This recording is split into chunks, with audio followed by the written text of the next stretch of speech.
Alright, what's going on, you guys? Brian here, and this is my review and my recap of G1 Supercard, as well as some bit of news regarding the fan that attacked Bret the Hitman Hart during his induction speech at the WWE Hall of Fame. As most of you guys who watched the Hall of Fame, for anyone of those that watched the Hall of Fame, apparently there was an incident where a fan rushed the stage where Bret Hart was giving his induction speech.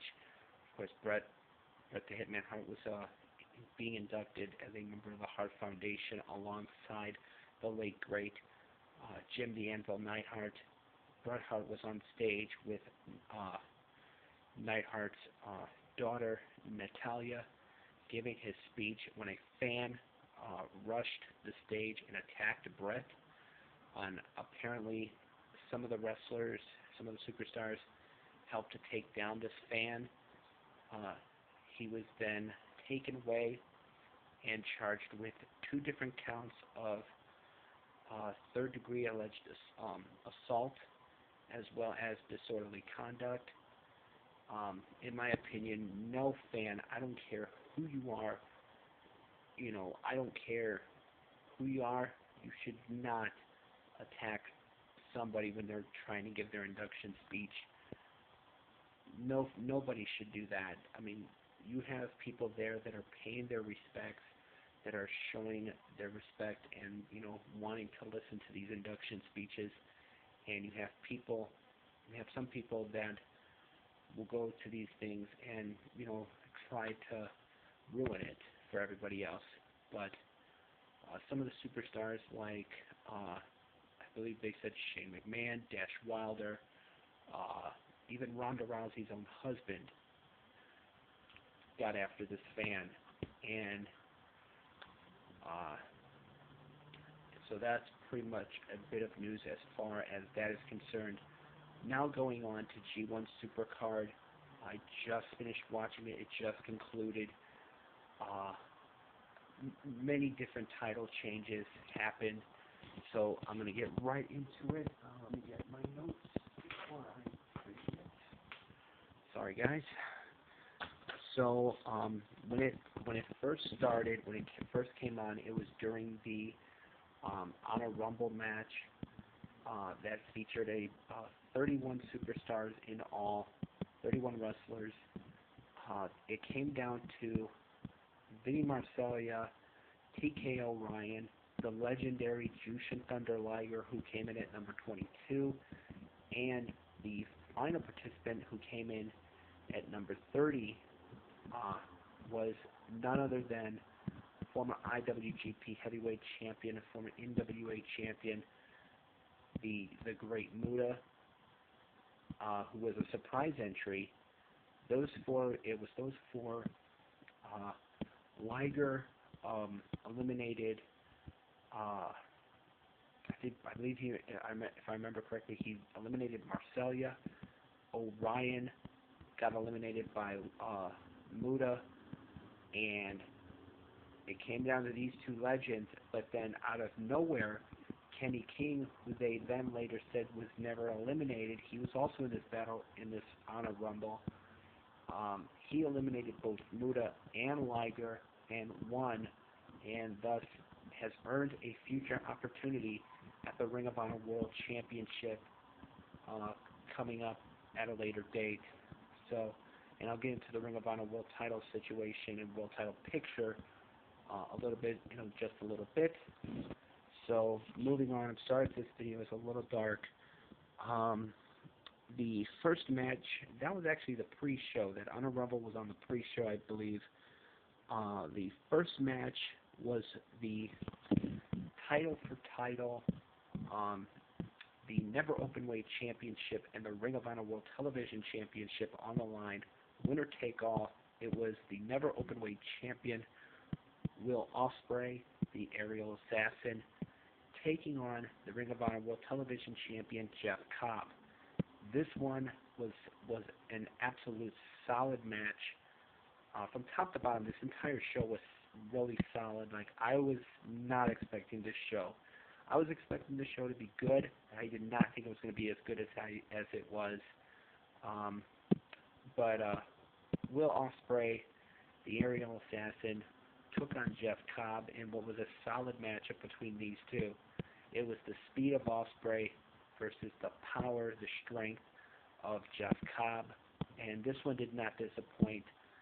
Jeff Cobb picked up the win, hitting not one, but two Tour of the Islands, one from the top rope, and then one in the ring, to finally put down Will Ospreay and become, not only to retain his Ring of Honor Television Championship, but to also become the new Never Openweight Champion.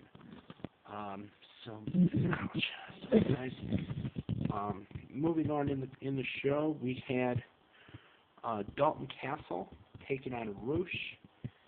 This one, if you had blinked watching this, it was over like that. It was like 30 seconds long. Roosh, out of the box, right after the bell rang, boom, hit the shotgun drop kicks on Dalton Castle, and then pinned him 1, 2, 3, and that was pretty much it. And then Dalton Castle went after the boys, attacked both of them, leaving them both laying. So obviously, we'll have to wait and see what happens with this whole story. Dalton Castle has been on a bit of a losing streak recently, and he thought he was going to pick up a big win here, but that was not the case, as Roosh defeated Dalton Castle at G1 Supercard. We then had the Women of Honor Championship on the line. It was Kelly Klein, the gatekeeper, taking on Mayu Iwatani.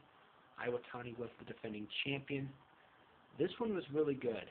I was not expecting this match to be any good. I thought it was going to be an okay match, but it was a really good match. Kelly Klein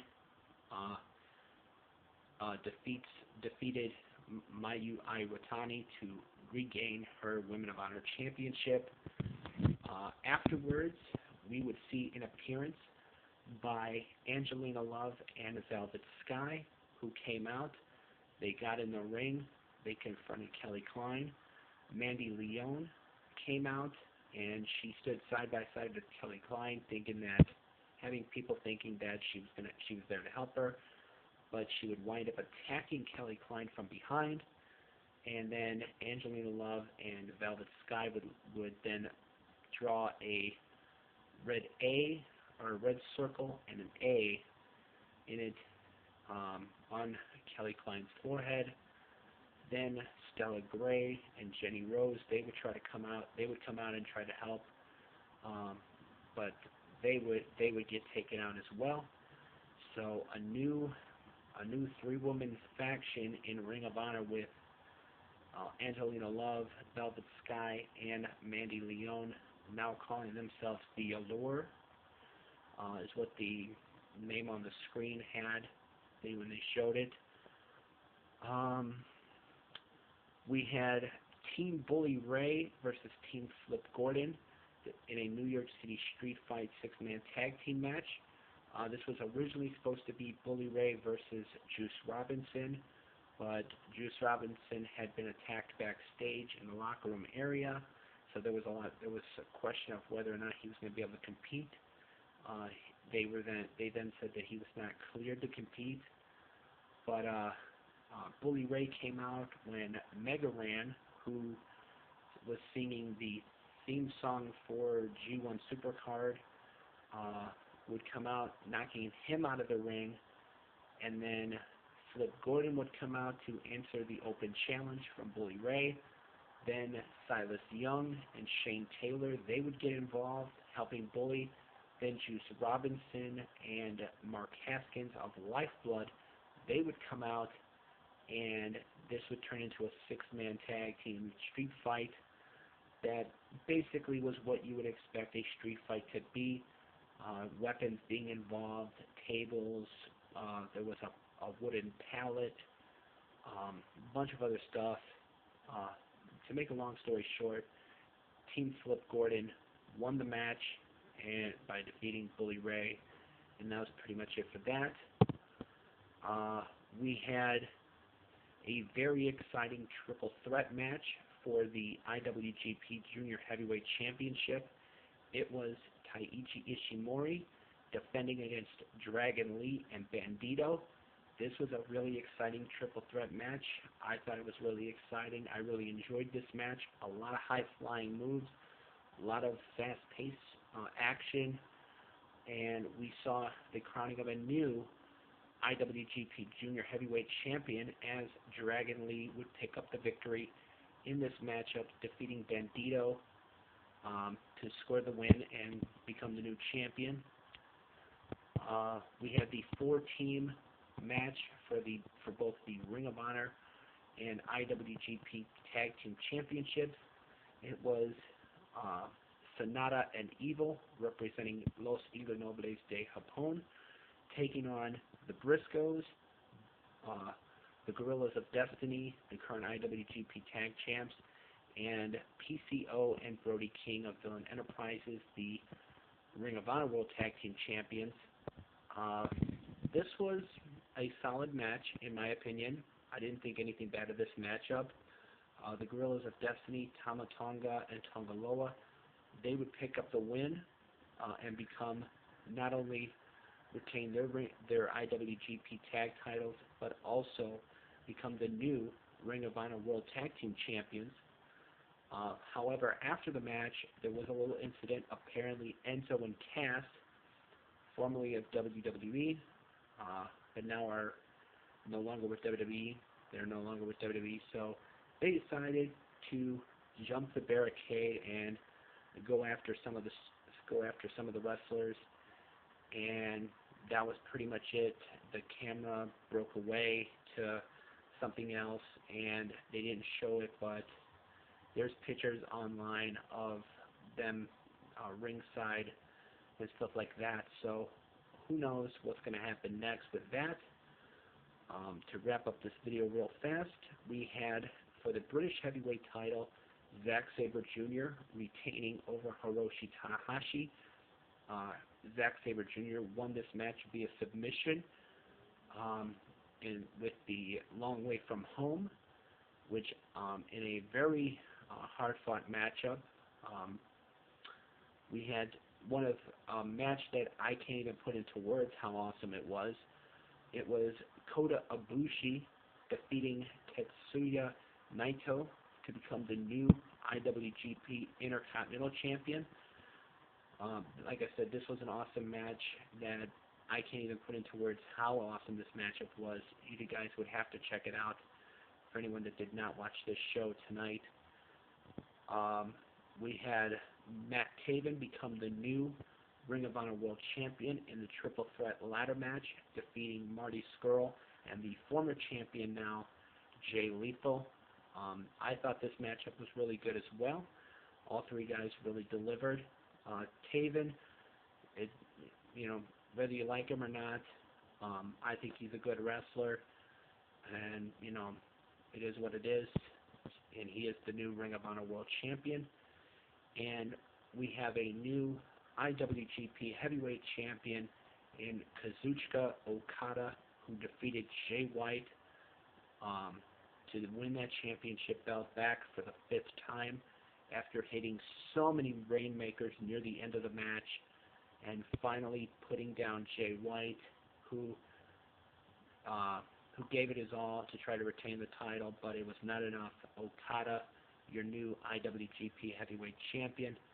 So to wrap up this video, my overall thoughts on G1 Supercard tonight, I thought it was an incredible show. Hats off to both Ring of Honor and New Japan for putting on a great show at Madison Square Garden. I watched it on pay-per-view, and I thought it was a really great show. So for any of you guys that watched the show tonight, let me know what you guys thought of it in the comments below. What was your favorite matchup on tonight's show? So with that in mind, this has been my G1 Supercard recap. As always, I am Brian, and thank you for watching.